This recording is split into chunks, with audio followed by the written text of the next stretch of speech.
Hosea pasal 5 hari Sabtu tanggal 22 November 2025.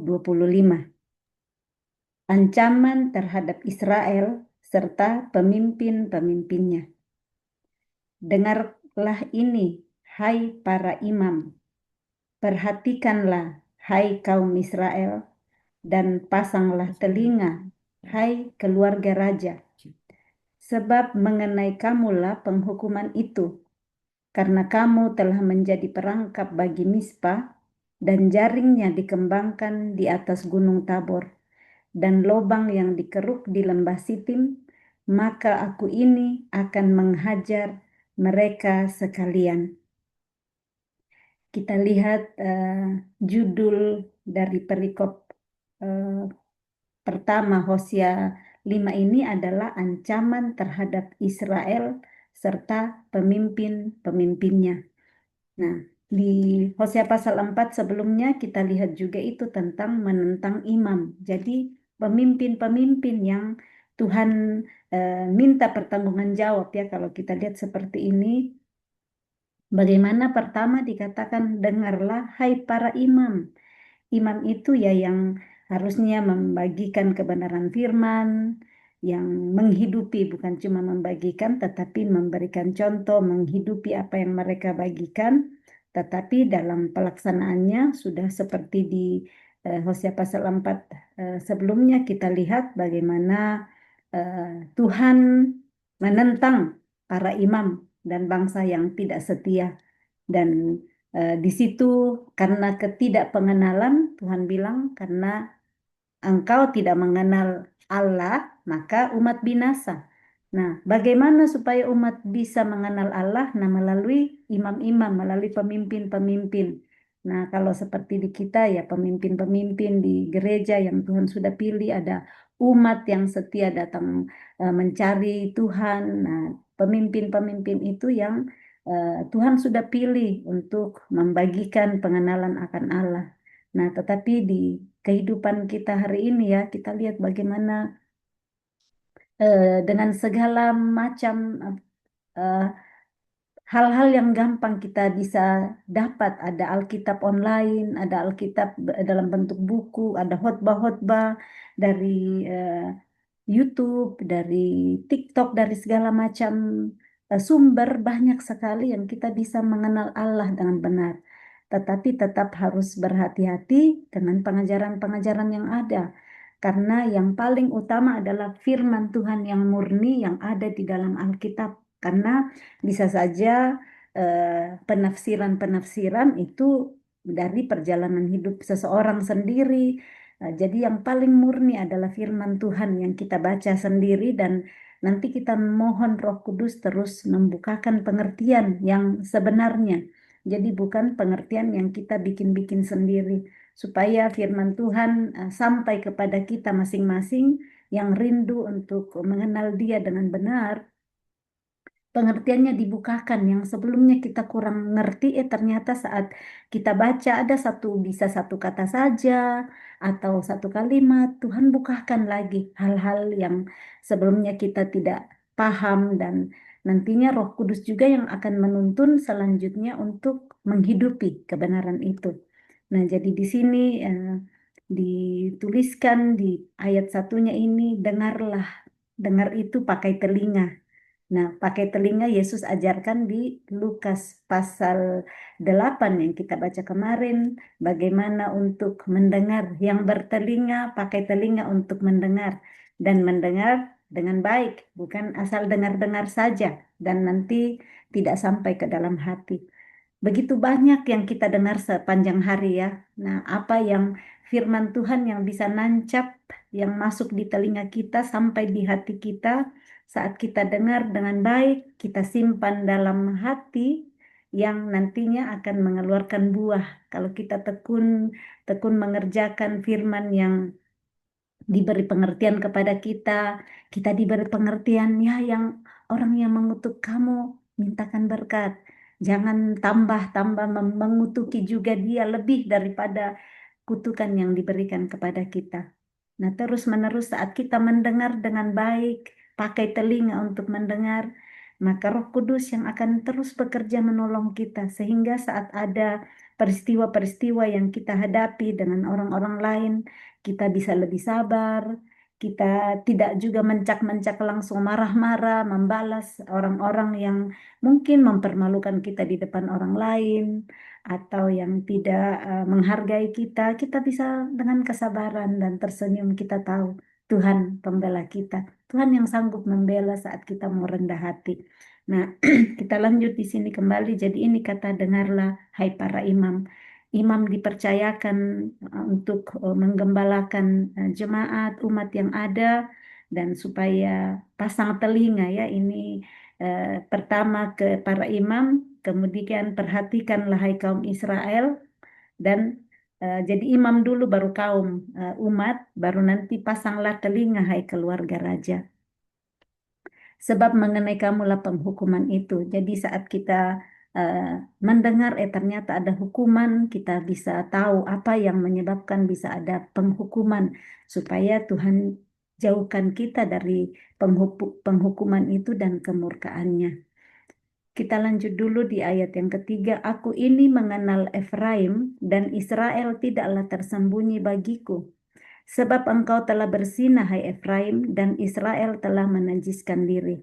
Ini kalau kita baca mengenai Efraim di sini dan Israel yang disebut adalah suku Israel, Israel kerajaan utara yang ibu kotanya Samaria.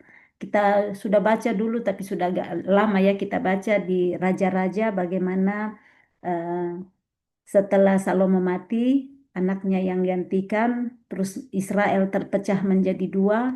Nah, ada Yerobeam yang menjadi raja pertama di kerajaan Israel Utara. Nah, Israel Utara ini Yerobeam berasal dari suku Efraim. Jadi 10 suku bergabung di kerajaan Israel Utara yang ibu kotanya Samaria dan suku selebihnya itu bergabung di Israel Selatan yang ibu kotanya Yerusalem dan ada Yehuda di sana. Jadi Tuhan bilang di sini, aku mengenal Efraim. Efraim dalam hal ini dan Israel adalah yang kerajaan utara itu. Tuhan kenal, tidak ada yang tersembunyi bagi dia. Nah, mungkin menurut kita orang tidak tahu yang sembunyi-sembunyi kita simpan di dalam hati khususnya, tetapi tidak ada satupun yang tersembunyi di hadapan Tuhan. Bukan cuma Efraim dan Israel yang tidak tersembunyi bagi Tuhan, kita pun satu persatu, pribadi-pribadi kita satu persatu, semua Tuhan tahu, semua telanjang di hadapan Tuhan. Dan kepadanya nanti kita akan mempertanggungjawabkan semuanya. Sebab engkau telah bersinah, hai Efraim, dan Israel telah menajiskan diri. Nah, bersinah dalam hal apa? Karena di bawah kepemimpinan Yerobeam saat itu, dia membuat patung untuk berhala, memberhalakan patung dan mengajak bangsa Israel, umat Israel Utara itu untuk menyembah patung-patung itu. Yang berkata, ya patung ini yang menyelamatkan engkau keluar dari tanah Mesir. Mengajar kebohongan-kebohongan. Nah, kenapa dikatakan di sini imam? Supaya imam nggak ngajarin yang salah. Karena umat cuma ngikut sesudahnya.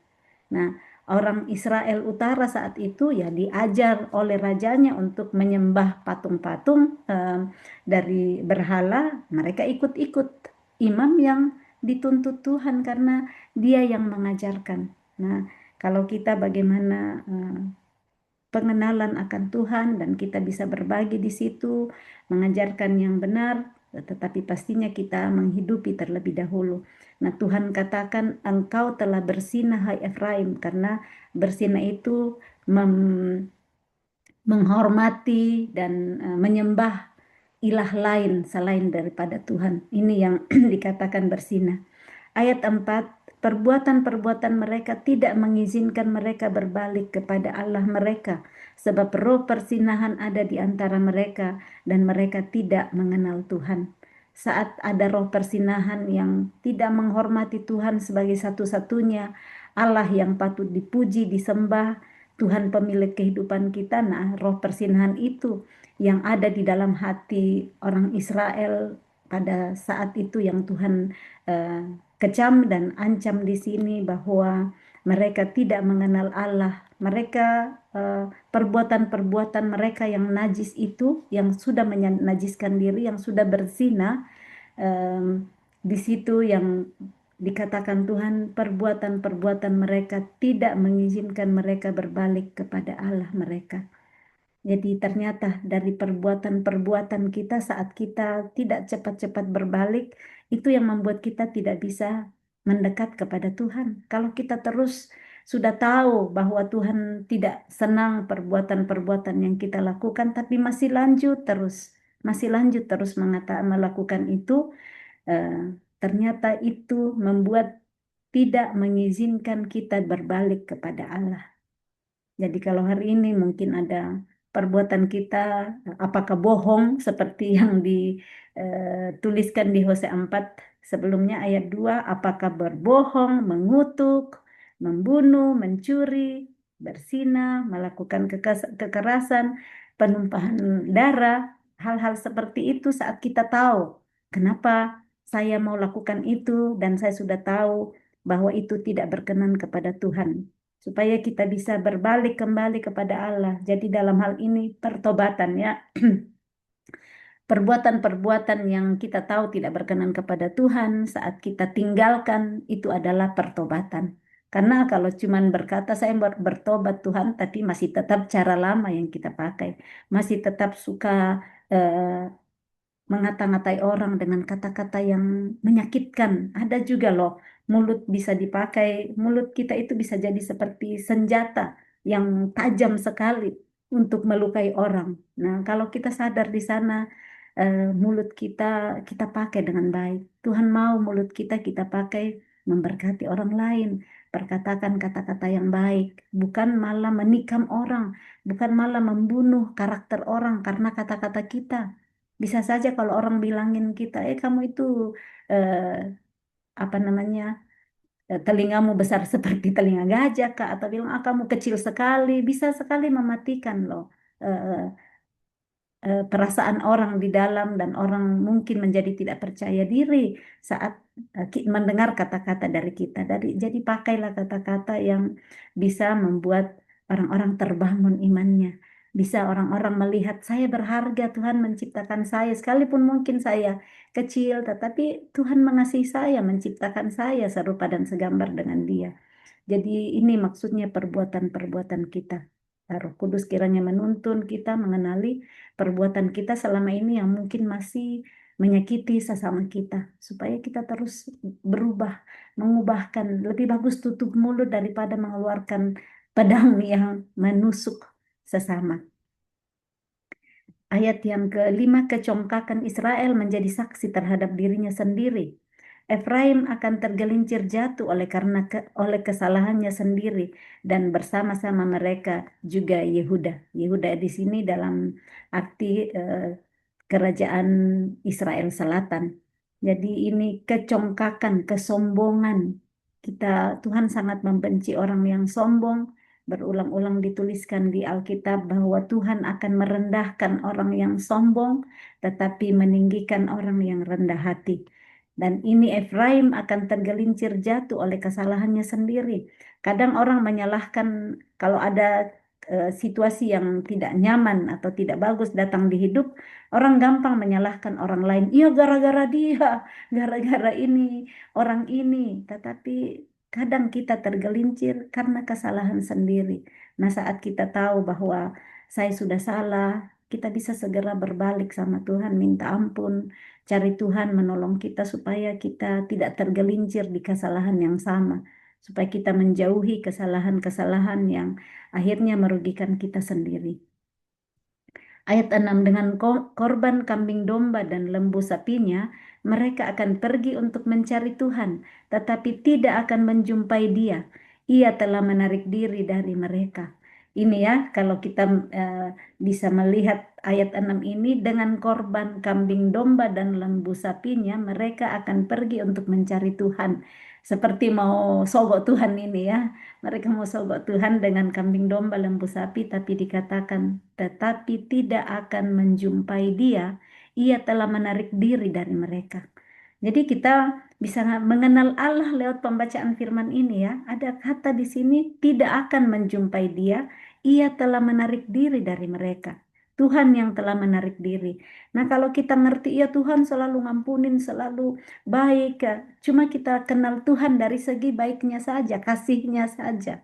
Tetapi kita bisa baca di sini, Tuhan itu ada penuh kasih, tetapi Tuhan itu juga ada keadilan. Tuhan karena mengasihi umatnya, jadi ada masa di sini dibawain kambing domba, lembu sapi, mereka tidak ketemu Tuhan. Tuhan nggak bisa disogok-sogok.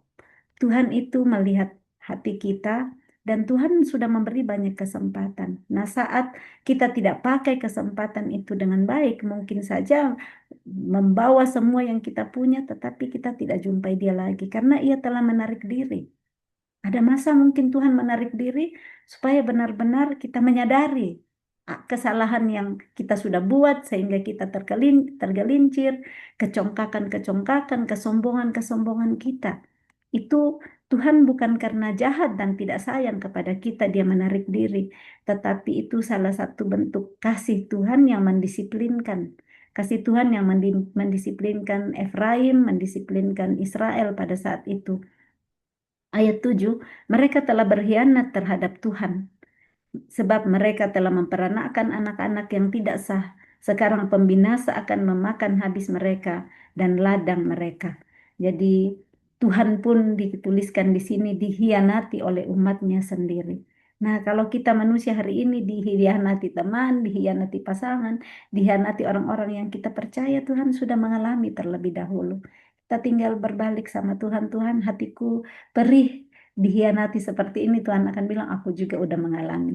Apalagi nanti sesudahnya Yesus, bagaimana dia dihianati muridnya sendiri, orang-orang yang dia sembuhkan, yang dia tolong ya, yang akhirnya memilih untuk menyalibkan dia. Jadi ada Tuhan dikatakan di sini, mereka telah berkhianat terhadap Tuhan. Jadi eh, kalau kita tahu bagaimana sakitnya mengalami pengkhianatan, Tuhan nggak pernah mengkhianati kita. Baik kita mengambil teladan dari Tuhan untuk tidak berkhianat kepada sesama kita, tidak berkhianat kepada orang-orang yang mengasihi kita, baik kita terus mengambil contoh dari Yesus yang mengampuni, mendoakan orang-orang yang berkhianat kepada Dia. Perikop yang berikut, Israel mencari pertolongan di mana-mana tetapi sia-sia. Ayat 8. Tiuplah sangkakala di Gibea dan nafiri di Rama. Berteriaklah di Bet Awen, gemetarlah hai Benyamin. Efraim akan menjadi tandus pada hari penghukuman. Mengenai suku-suku Israel, aku memberitahu apa yang pasti. Para pemuka Yehuda adalah seperti orang-orang yang menggeser batas. Ke atas mereka akan kucurahkan gemasku seperti air. Jadi ini ada dituliskan lagi mengenai suku Benyamin. Nah, suku Benyamin ini yang berkumpul dengan suku Yehuda di kerajaan Israel Utara ya nantinya. Jadi ada suku Benyamin juga yang disebutkan di ayat 8 untuk gemetar. Efraim yang di suku yang berkumpul dengan 10 suku lainnya di Israel Utara, di sini Tuhan bilang akan menjadi tandus. Mengenai suku-suku Israel, aku memberitahu apa yang pasti. Jadi dari eh, mereka berkhianat, pergi menyembah berhala-berhala yang lain daripada Tuhan, ya ada penghukuman yang mereka dapatkan. Nah, para pemuka Yehuda adalah seperti orang-orang yang menggeser batas. Ke atas mereka akan kucurahkan gemasku seperti air. Jadi Tuhan ternyata bisa gemas juga. Yang dalam versi pembacaan yang lain seperti air ini seperti tercurah ya, seperti banjir yang datang. Jadi nggak cuma tetesan-tetesan air yang dituliskan seperti ini, tetapi gemas seperti ada banjir yang datang yang akibat dari para pemuka Yehuda yang seperti orang-orang yang menggeser batas, tidak menghormati aturan-aturan yang Tuhan sudah berikan kepada mereka. Ayat 11, Efraim tertindas diremukkan oleh hukuman sebab ia berkeras untuk berjalan mengikuti kesia-siaan. Jadi ini Efraim sudah diberikan apa namanya bilang berjaga-jaga kembali kepada Tuhan, sudah diperingatkan, ada peringatan-peringatan, tetapi mereka berkeras untuk berjalan mengikuti kesia-siaan. Berjalan mengikuti kesia-siaan adalah mengikuti kehendak hati mereka sendiri. Sudah tahu bahwa menyembah ilah lain itu berkhianat kepada Tuhan, tapi mereka terus lakukan. Mereka berkeras. Ada yang di sini kadang kita sudah tahu, bahkan sudah tahu kebenaran firman, masih berkeras lakukan. Sudah dibilang ampuni sesama, tapi masih berkeras bilang kamu tidak tahu sakitnya saya tidak mau ampuni dia. Kadang kan kita dengar seperti itu sampai eh, saya mati pun saya tidak mau ngampunin. Nah, yang seperti ini berkeras seperti ini Tuhan mau tolong untuk kita tidak mengeraskan hati, tetapi eh, berjalan mengikuti yang akhirnya nanti adalah kehidupan kekal, bukan kesia-siaan. Seperti ayat 11 tuliskan. Ayat 12, sebab itu aku ini akan seperti ngengat bagi Efraim dan seperti belatung bagi kaum Yehuda.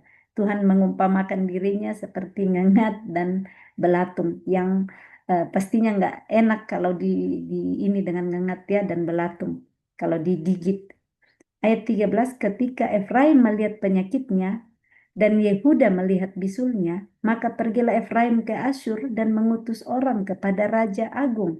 Tetapi ia pun tidak dapat menyembuhkan kamu dan tidak dapat melenyapkan bisul itu daripadamu. Jadi saat sudah menyadari ini Efraim mulai sadar, ternyata saya ada sakit ya. Yehuda lihat ada bisulnya. Kalau kita sudah tahu ada kesengsaraan-kesengsaraan yang kita dapat akibat dari perbuatan yang mengkhianati Tuhan tadi ya, tergelincir karena kesalahan sendiri. Jadi Efraim melihat, Yehuda pun juga lihat ada penyakitnya, ada bisulnya. Tetapi di sini pergilah Efraim ke Asyur dan mengutus orang kepada Raja Agung. Ini mereka mencari kesembuhan kepada Raja Asyur. Mereka mencari pertolongan kepada manusia. Dan yang ini dilihat, tetapi ia pun tidak dapat menyembuhkan kamu dan tidak dapat melenyapkan bisul itu daripadamu. Manusia, jangan andalkan manusia. Ini yang bisa kita baca dari ayat 13 ini. Mengandalkan manusia tidak akan dapat menolong kita, tidak dapat menyembuhkan, tidak dapat melenyapkan bisul yang ada. Tetapi berlari kepada Tuhan. Cari Tuhan, Dia yang akan tolong kita, hati yang sakit, hati yang terluka. Kita bisa ke sana kemari, cerita ke semua orang, pergi mengeluarkan isi hati kita ke semua orang, tapi tidak akan sembuh. Selesai cerita sakit lagi. Tetapi saat kita lari kepada Tuhan, Tuhan sembuhkan penyakitku, sembuhkan bisulku, lenyapkan semua akibat dari kesalahan-kesalahan yang kita lakukan sendiri. Tuhan akan menolong untuk memberikan ketenangan, kedamaian dalam hati akibat ya mungkin eh, kesalahan kita sendiri, tapi bisa juga ya ada akibat ada penyakit-penyakit atau bisul yang timbul karena Tuhan izinkan untuk Dia bekerja menyatakan kemuliaannya lewat hidup kita. Tetapi intinya di sini jangan mengandalkan manusia, andalkan Tuhan, minta pertolongan kepada Tuhan dan Roh Kudus yang akan tuntun. Kita cari penyembuhan di dokter mana, di em, apa namanya mungkin terapi yang mana, nah, Tuhan yang akan tuntun di sana, tapi intinya tidak mengandalkan manusia, tidak mengandalkan kekuatan sendiri. Ayat 14, sebab aku ini seperti singa bagi Efraim dan seperti singa muda bagi kaum Yehuda. Aku ini akan menerkam lalu pergi, aku akan membawa lari dan tidak ada yang melepaskan. Jadi Tuhan bisa bangkit seperti singa untuk menerkam bukan dalam hal untuk menghancurkan, tetapi supaya nantinya sadar ada sakit yang datang, ada bisul, sadar dan berbalik kepada Tuhan. Yang berikut pertobatan yang pura-pura dari pihak orang Israel. Ternyata bisa ada pertobatan yang pura-pura, nangis-nangis sampai ingus leleh-leleh, saya bertobat, tapi ulang lagi kembali kepada apa yang lama. Ayat 15, aku akan pergi pulang ke tempatku sampai mereka mengaku bersalah dan mencari wajahku.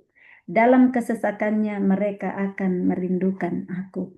Jadi ini Tuhan berkata, aku akan pulang. Tuhan nggak mau lagi untuk memperlihatkan diri kepada mereka sampai mereka mengaku bersalah dan mencari wajah Tuhan. Jadi Tuhan cuma mengundurkan diri supaya mereka mengaku bersalah dan mencari wajah Tuhan kembali. Tuhan sangat rindu untuk kita mengakui kalau ada kesalahan-kesalahan kita dan berbalik kepada Dia, mencari wajahnya, dan di dalam kesesakan, di dalam penderitaan, penderitaan apapun yang kita hadapi, saat itu kita bisa merindukan Tuhan. Ini kerinduan Tuhan bahwa umatnya merindukan Dia. Kerinduan Tuhan supaya selalu dekat dengan umatnya. Tetapi kadang umatnya kalau hidup enak-enak tidak merindukan Tuhan. Sibuk dengan pekerjaannya, sibuk dengan segala macam urusan. Dan kalau ada kesempatan untuk diizinkan Tuhan melewati kesesakan supaya umat kembali merindukan Tuhan. Amin. Kiranya Roh Kudus menuntun kita untuk dibukakan pengertian melalui firman ini, supaya kita terus-menerus rindu untuk dekat kepada Tuhan, rindu untuk diperbaiki.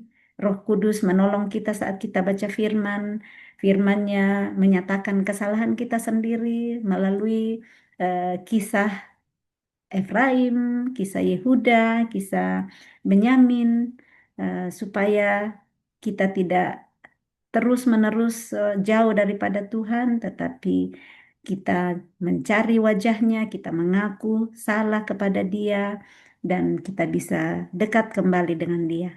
Karena luar biasa hanya dekat Dia saja, kita tenang. Daripadanya lah keselamatan kita. Saat kita jauh daripada Tuhan, kita mau punya seluruh dunia, tetapi hati nggak tenang dan tentram. Jadi, mari kita perkatakan dan kita terus mencari. Hanya dekat Tuhan, aku tenang. Salam kasih, selamat berakhir pekan. Tuhan Yesus memberkati. Shalom.